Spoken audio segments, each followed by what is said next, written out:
जय गुरुदेव। एक बार परम पूज्य स्वामी जी महाराज जी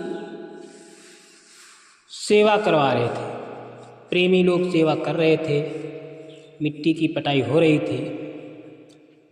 तो वहाँ पर एक बिच्छू निकल आया।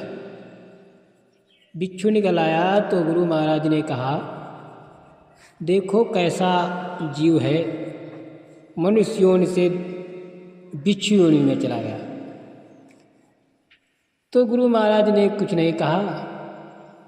फिर थोड़ी देर बाद दूसरी जगह देखा गुरु महाराज ने बिच्छू वही घूम रहा है। तो गुरु महाराज ने एक शिष्य को बुलाया और कहा, बच्चा इस बिच्छू को मार दो।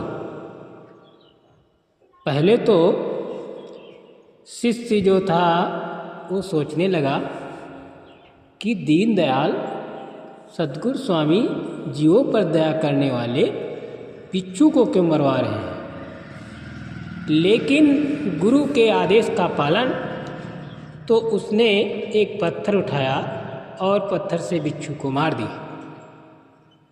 जब बिच्छू को मार दिया, मारने के बाद जब वो शाम को ध्यान भजन करने के बाद लेटा तो प्रेमियों से बात करने लगा, आज हमसे बहुत अनर्थ हो गया, आज हमसे एक जीव की हत्या हो गई। यही सब कहते कहते उसको नींद आ गई। तो सुबह जब सेवा फिर शुरू हुई तो गुरु महाराज से उन प्रेमियों ने बताया कि आज फला प्रेमी को नींद नहीं आई।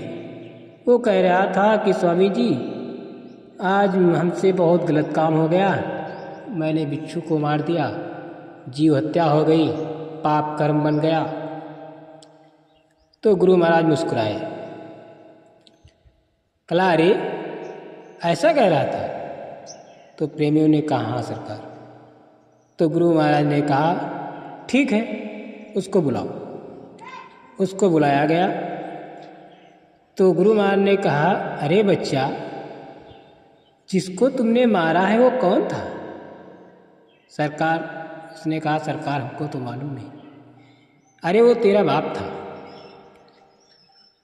कई वर्षों से, कई जन्मों से भटक रहा था बिच्छू योनि में। जब मैं उसको मेरा दर्शन दीदार किया, अब उसकी मनुष्य योनि प्राप्त करने का समय आ गया, इसलिए तुम्हारे द्वारा उसका मोक्ष करवा दिया। जय गुरुदेव।